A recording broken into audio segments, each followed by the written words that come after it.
Stay at Home Dead, Chapter 14. Julianne loves lists. Grocery list, to-do list, Christmas list, and deuce list. When we laid out the ground rules for my staying home, we both agreed that leaving me a list of chores every morning would be a terrific way of driving me insane. I don't want to see a list every day of things to do, I said. I'll go crazy. I understand, she replied.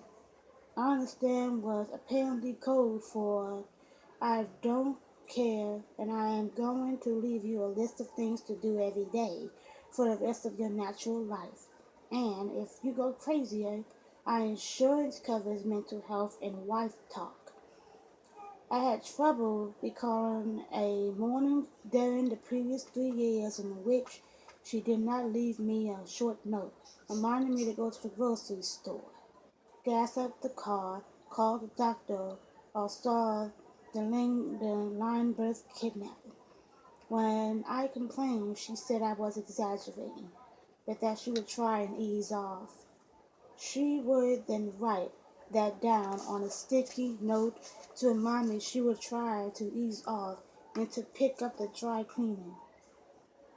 Someday, I am positive, someone is going to sue 3M on the grounds that their little convenient invention led to relationship failure.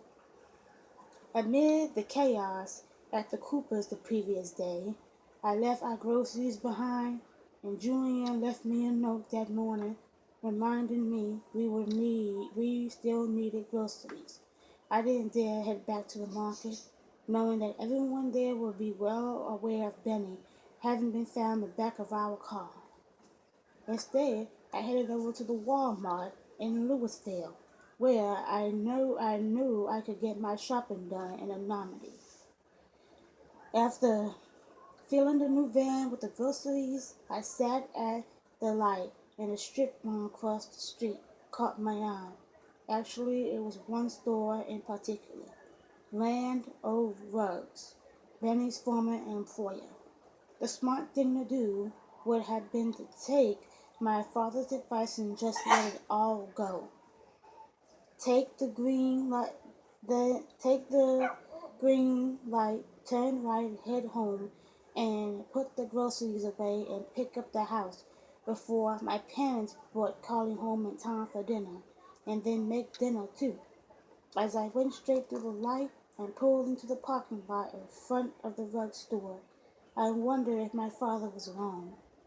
Maybe I was dumb enough to put a dead body in the back of my own minivan. Land O'Rose was sandwiched between a school supply store and a donut shop. The entire strip mall had the appearance of barely hanging on, as if a bulldozer could come by at any moment and wipe it from the face of the earth, and no one would be any the wiser. In all my years in Rose Petal, it was the first time I could ever recall noticing the occupants. A distant doorbell chimed somewhere in the back of the store as I stepped through the door. A scrawny cat looked up at me from its perch on a pile of rugs.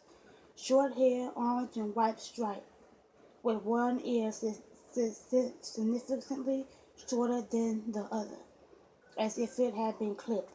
The cat stood up, arched its back at me, and hissed. "Boo," I said. The cat scrambled off the rugs and sprinted for the open door at the back of the store. I looked around. It was indeed a land of rugs. Piled in the middle, piled on the side, hung from huge racks that lined each wall. Rugs were everywhere. The entire store smelled like new carpeting. An unoccupied desk and computer at the front were about the only things that not rug related that I could see.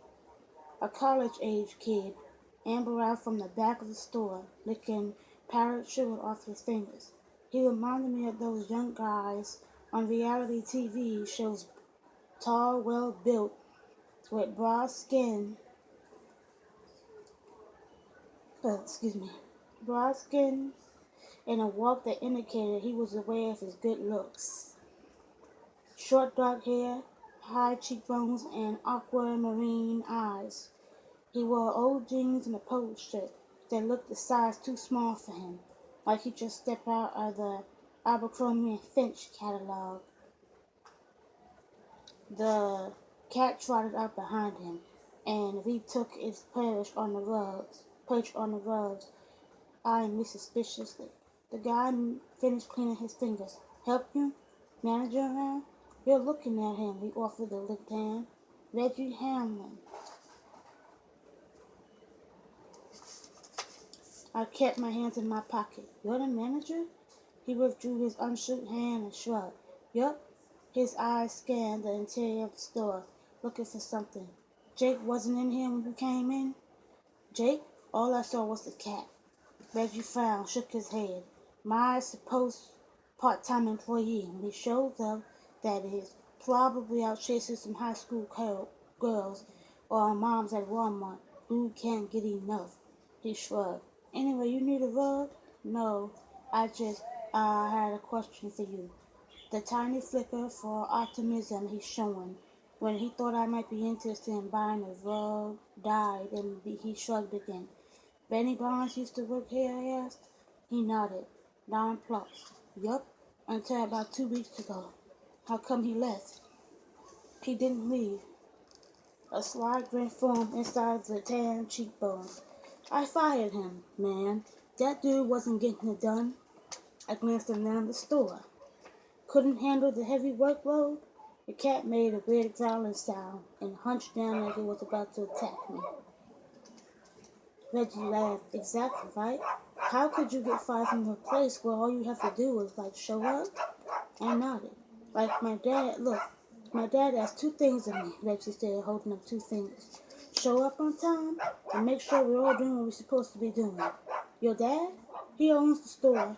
I go to UNT. He's making me earn my tuition, he smirked.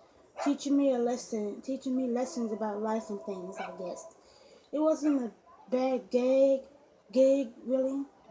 Pretty sure he had plenty of time to get his studying done. But Benny was doing other stuff, Reggie said. Like? The cat stood up again and hissed. I resisted the urge to scare it a second time. Reggie started to say something, then closed his mouth, obvious to the cat. He ran his hand over his chin. Hold up. Who are you? I was waiting for that question. I knew Benny. A confused look crossed his face. Knew? You didn't hear? Reggie shook his head, now taking genuine interest in our conversation. He's dead, I said. Reggie's eyes went wide. Shut up. Nope, yesterday. The cat hissed a little louder and stomped its feet, almost terrifying. The kid looked shaken and went back to rubbing the goatee. Wow, didn't expect that. He stopped moving and looked at me. Well, wait, he didn't, kill himself? Man, come on, over this job?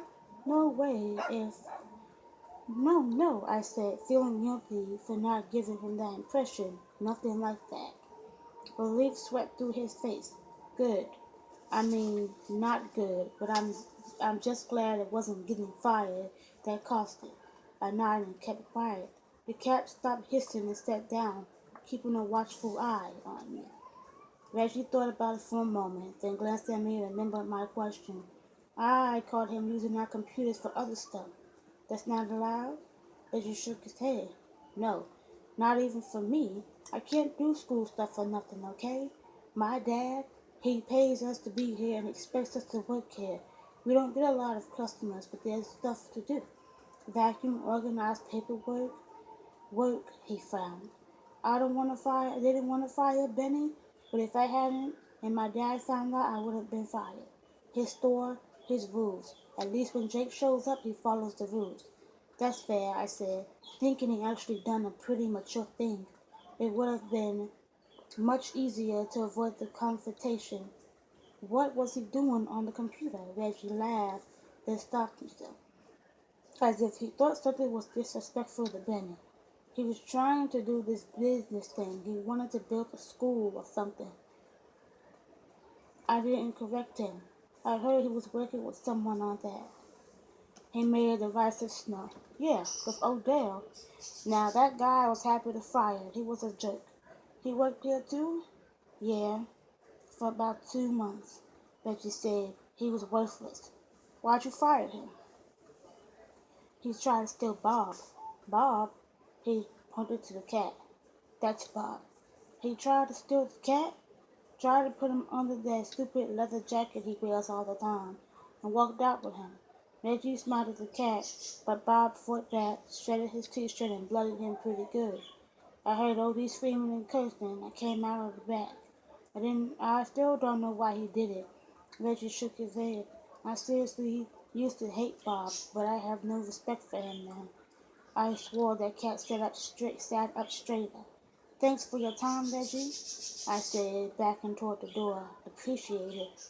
Reggie nodded and looked at me. Hey, what exactly happened to Benny? I pushed open the door, still trying to figure that out.